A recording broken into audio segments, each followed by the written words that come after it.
Bom dia a todos. Bom dia. Sejam bem-vindos à Colônia Espírita Caminho da Paz. Eu vou iniciar o nosso tema de hoje.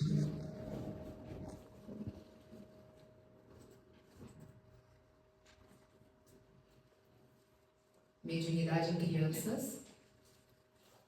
Com esse capítulo do Livro dos Médiuns, capítulo 14, questão 159. A gente vai discutir o que é a mediunidade, né? Toda pessoa que sente a influência dos espíritos em qualquer grau de intensidade é médium.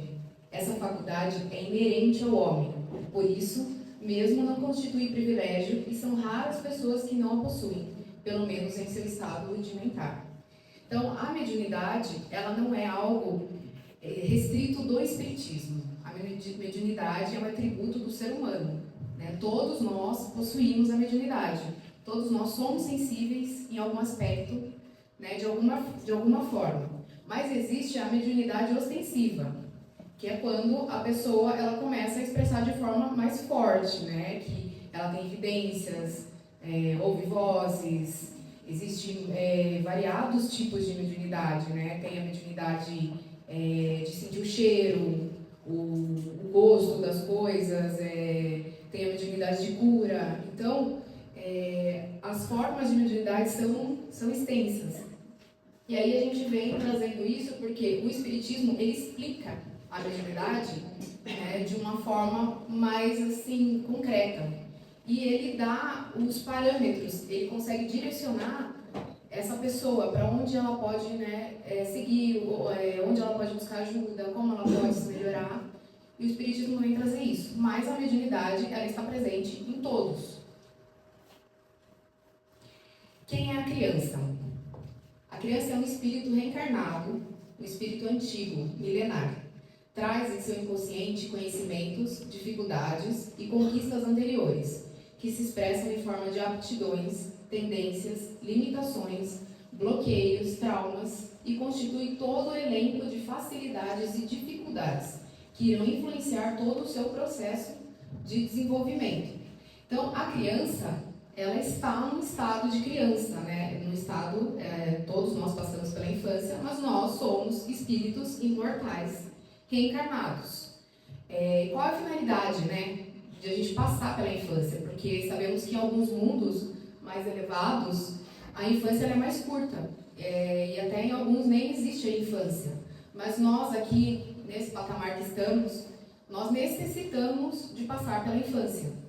Porque na infância, nós temos as nossas percepções, nós somos mais suscetíveis às orientações, né, dos nossos tutores, dos nossos pais, daqueles que cuidam da gente. Então, a responsabilidade daqueles que estão ali no papel de pais, de educadores, é gigantesca, porque ali na infância é que a criança está propensa a receber essas instruções que vai ajudá-la a moldar, né, a sua caminhada. Que todos nós, antes de reencarnarmos, antes de nascermos aqui, nós passamos pelo planejamento reencarnatório.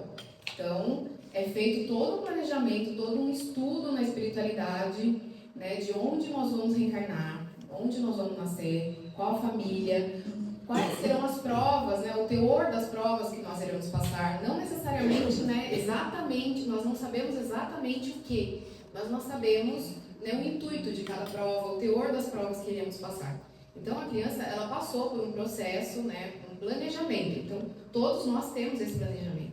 E como educadores, como pais, como tutores, nós temos essa responsabilidade de guiar esse espírito, né, de ajudá-lo na sua caminhada, para que ele cumpra esse processo reencarnatório, para que ele tenha sucesso, para que ele consiga se estabelecer, né, e se melhorar como espírito, né, se melhorar moralmente.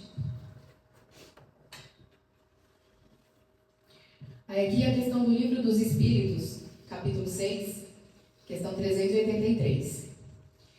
Qual é para o espírito a utilidade de se passar pela infância? Daí, como já foi falado, encarnando-se com o fim de se aperfeiçoar. O espírito é mais acessível, durante esse tempo, às impressões que recebem e que podem ajudar o seu adiantamento, para o qual devem contribuir os que estão encarregados da sua educação. Aí aqui nós temos exemplos de alguns médiuns que expressaram as suas faculdades mediúnicas de forma natural desde a infância, que foi Chico Xavier, né, Francisco Cândido Xavier, Divaldo Pereira Franco e Ivone do Amaral Pereira. Esses médios, eles tiveram um grande compromisso, né, Divaldo, né, desencarnado, tem grande compromisso com a espiritualidade e expressaram sua mediunidade. A mediunidade deles iniciou-se na infância. A do Divaldo, por exemplo, ela se iniciou quando ele tinha 4 anos. A do Chico também, né, ele conversava com a sua mãe, desencarnada, que dava conselhos para ele, né, embaixo de uma árvore, ele sempre ia se encontrar com ela. E para eles, Ivone também. Ivone, ela tinha visões de vidas que ela teve, desde muito criança. Então, para eles era tudo muito natural. A mediunidade, quando ela é ostensiva, quando ela tem uma finalidade, né, reencarnatória, já está no seu planejamento, o espírito precisa daquela mediunidade para trabalhar, para seguir, para estudo, para ajudar o próximo, ela é muito natural. Ela se desenvolve, ela chega de forma natural. E ela, para eles, era algo assim como se eles estivessem falando com uma pessoa normal, assim, não um desencarnado. Mas eles não tinham assim as perturbações, vamos dizer, eram tratados de forma mais natural.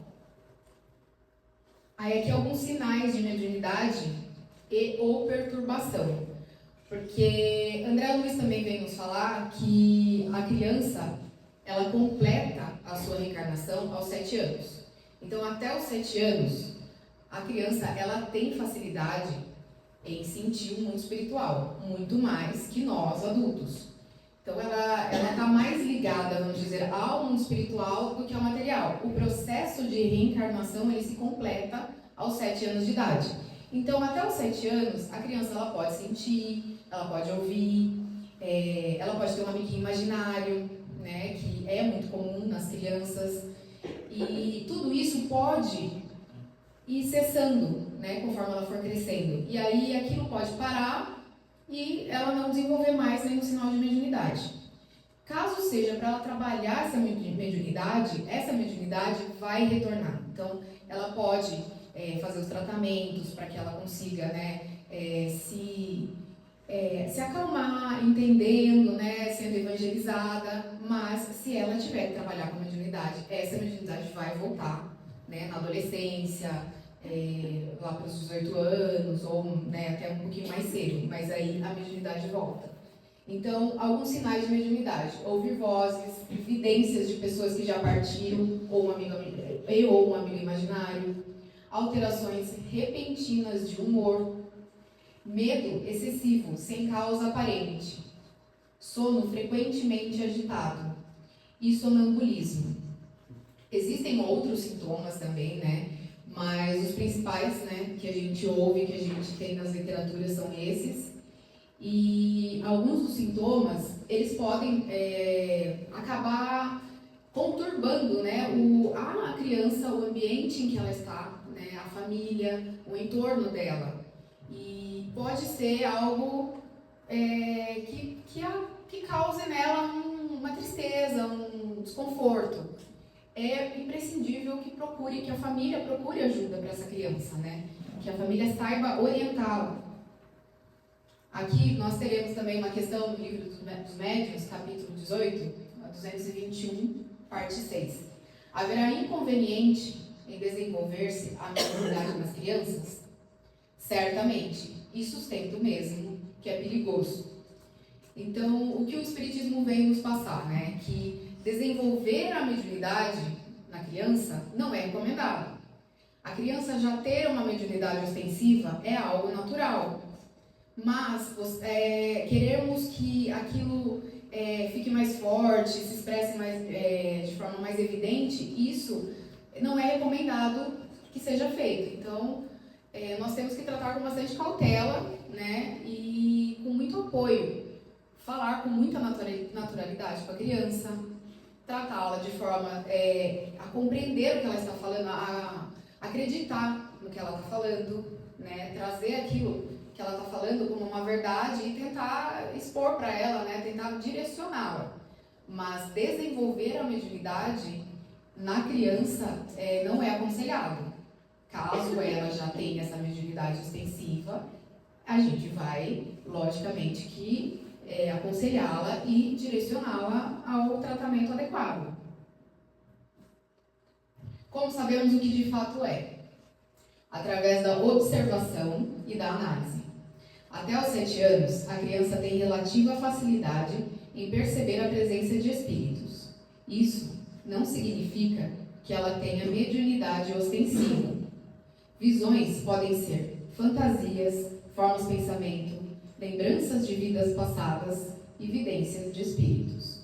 Bom, aqui também, como já colocamos, né, que até os 7 anos a criança ainda está mais ligada ao mundo espiritual do que ao mundo material. Então, ela tem uma certa facilidade mesmo em sentir, né, os espíritos. Então, é uma forma dela também se conectar, né, com o mundo espiritual. Ela está nesse processo, né, de reencarnante. E também temos aqui muito falado no livro, né, que eu usei para fazer a palestra, que é a Mediunidade e Obsessão em Crianças da Sueli, em que ela fala também sobre a perturbação. Porque a criança, como espírito imortal, ela traz os seus desafetos de outras vidas, de outras encarnações, e que podem estar provocando nela algum distúrbio, alguma... que tire ela do centro dela, né? Algo que a perturbe. E isso também pode ser sentido na família como um todo, no comportamento da criança, né? E o quanto é necessário esse tratamento espiritual, né? A gente procurar a orientação, a evangelização, né? E estar ali apoiando a criança, né? Quais atitudes tomar? Conversar dentro do conhecimento das crianças, sem julgamentos ou represálias. Apenas colher informações. Se a criança diz que vê, acreditar nela. Evitar dizer que ela é um ser privilegiado da criação, com grandiosa missão. Levar a casa espírita para tratamento adequado. Então, é muito importante também a gente evitar dizer que a mediunidade é algo para alguém privilegiado, que é uma missão, né, que ela tem uma missão para cumprir, né? Evitar dizer isso à criança, porque a mediunidade, na verdade, é um compromisso, né, que firmamos na espiritualidade, mas como forma de resgatarmos, né, atitudes passadas. Então, evitar dizer isso à criança. Levar a casa espírita, porque a casa espírita, né, a gente consegue fazer um tratamento espiritual nela, né, através dos passes, das instruções, das conversas, da evangelização. Muitas casas possuem evangelização de espíritos, né, para as crianças. Buscar, né, essa conexão da criança também com a espiritualidade, né, para ela ter esse conhecimento de Jesus, né, de toda a abordagem espírita, né, o evangelho. Preces pela criança e sua família. É muito importante, né, as preces são muito importantes e, assim, temos o evangelho no lar também, mas caso vocês estejam passando, alguém aqui esteja passando por um momento muito conturbado, né, já é aconselhado a prece diária. O evangelho no lar, a gente faz ele geralmente uma vez por semana. Então a gente pega um dia na semana, a gente escolhe um dia e um horário, pegamos o evangelho, podemos ler na sua continuidade, né, pelos capítulos, ou abrir aleatoriamente. Fazemos uma leitura em família e discutimos esse assunto.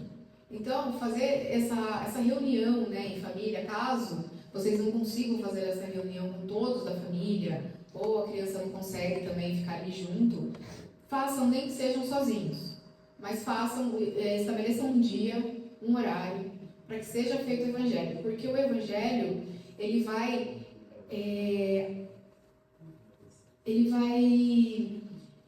proteger a casa de vocês, proteger aquele ambiente. É uma energia, são espíritos que são chamados a estarem ali com vocês para proteger aquele ambiente, né?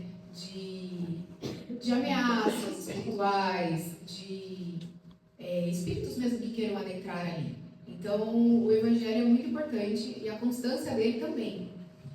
Vocês podem deixar também um copo de água ao lado enquanto vocês fazem o Evangelho. E assim que vocês terminarem, fazer a prece, tomar essa água, né? Quem quiser deixar um pouquinho de água também e depois ir completando essa água durante a semana, para que essa água, né, vá ali durando, né, uma semana para o próximo Evangelho. É muito importante, né? O Evangelho, ele é recomendado, né, para todo mundo, não importa se esteja passando por alguma turbulência no lar ou não, né, na vida, mas para manter essa energia da casa estabilizada. Naturalidade, amor e acolhimento ao tratar a criança. Vale ressaltar sempre a importância de consultar um médico, terapeuta e profissionais capacitados para se iniciar um trabalho multidisciplinar, juntamente com a parte espiritual. Então aqui, né, nós falamos da importância, porque a espiritualidade, né, o trabalho espiritual é importante, mas ele precisa ser um trabalho multidisciplinar, né? A gente precisa procurar um médico, um psicólogo, né? Vamos ressaltar aqui, né, a importância desses profissionais também no tratamento de distúrbios emocionais e que podem agregar mais ainda, né, a essa família, a essa criança.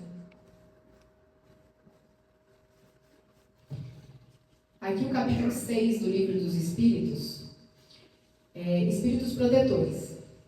Qual a missão do Espírito Protetor? A de um pai para com os filhos. Conduzir o seu protegido pelo bom caminho. 492. O Espírito Protetor é ligado ao indivíduo desde o seu nascimento? Desde o nascimento até a morte. E frequentemente o segue depois da morte. Então aqui ele vem já dizer, né, como um bálsamo, que todos nós temos o nosso espírito protetor, o nosso mentor espiritual, que foi designado antes de nascermos, né, foi designado como nosso protetor. Geralmente ele é um espírito mais elevado que nós, né, e ele nos segue até depois da morte. Nós estamos sempre protegidos pela espiritualidade. Deus utiliza desses espíritos para nos ajudarem, né, a seguir, e através de conselhos, né, que muitas vezes nós estamos na turbulência do dia a dia, não conseguimos silenciar para entrar em contato, né, com o nosso interior, com esse espírito protetor que está ali do nosso lado sempre. Então, essa mensagem é mais assim como não perder a esperança, né, de a criança passando por um processo de obsessão ou uma mediunidade que eclode, né, de forma muito ostensiva e está sendo muito perturbada e ela está, né, ali trabalhando com isso emocionalmente, não esquecermos que temos todos um espírito que nos segue, que foi designado para estar conosco durante toda a nossa trajetória aqui na Terra, né, e até depois. E não perder a fé, né, que nós temos esse espírito ao nosso lado, como um anjo de guarda, né, que fica ao nosso lado nos protegendo. Então, sempre que a gente sentir na necessidade, né, na angústia, de pedir ajuda, de lembrar desse espírito que nós temos ao nosso lado, né, desse irmão que está ali nos ajudando, nos intuindo.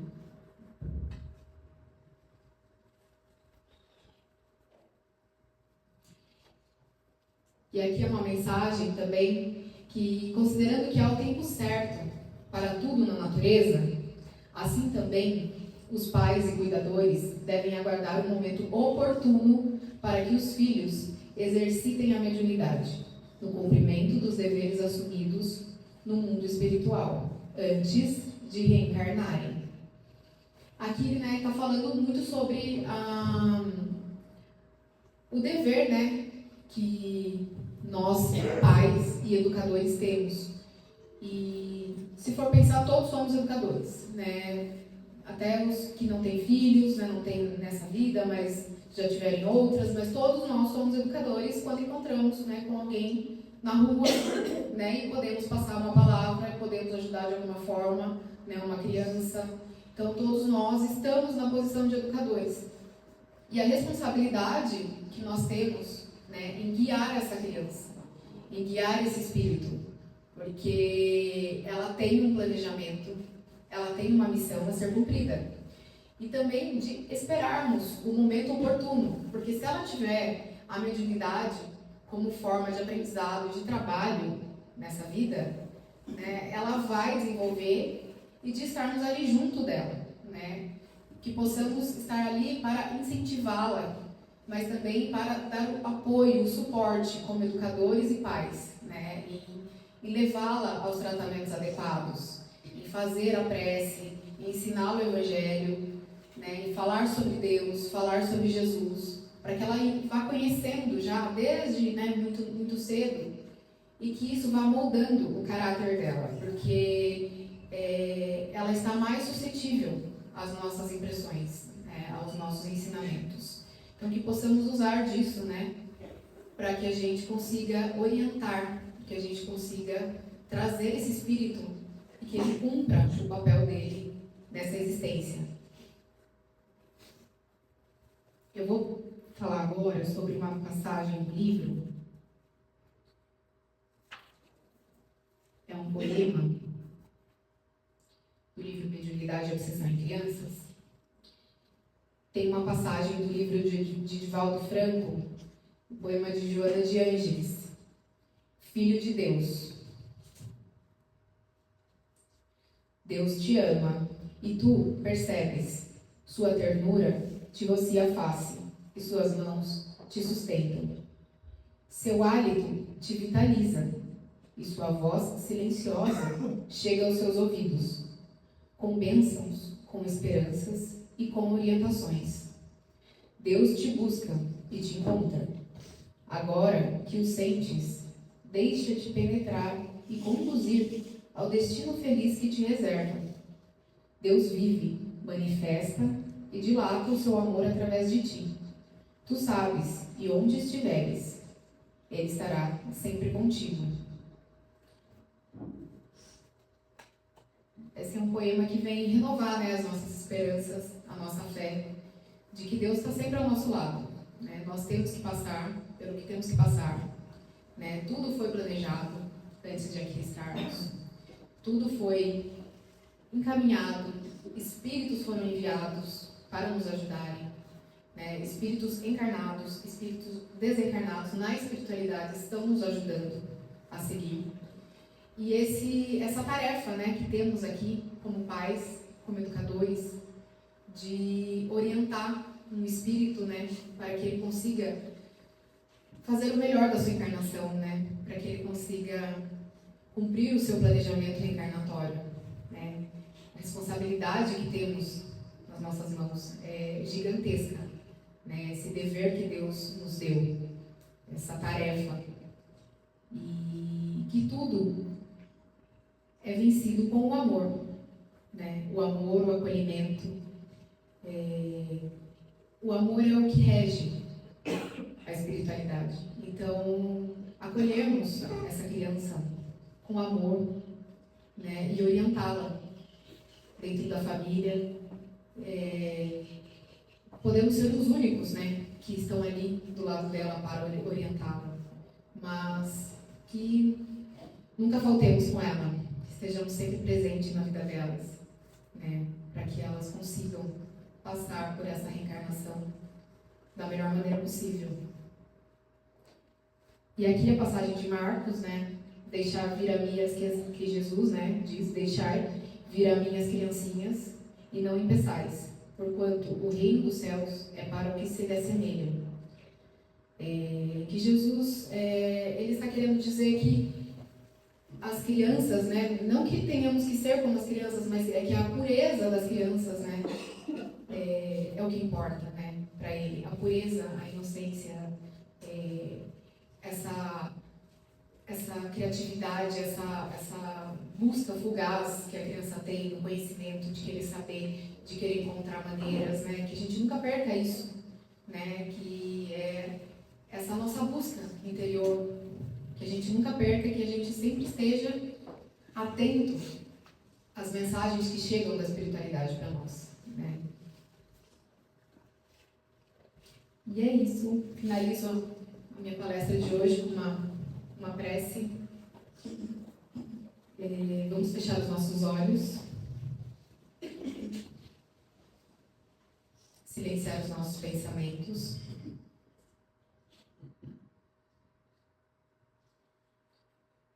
Que possamos trazer Jesus no coração, Mãe Maria. E se algum pensamento atingir sua mente, você deixe ele passar, sem julgamentos. Obrigada, meu Deus, por esse dia. Obrigada por estarmos encarnados aqui hoje.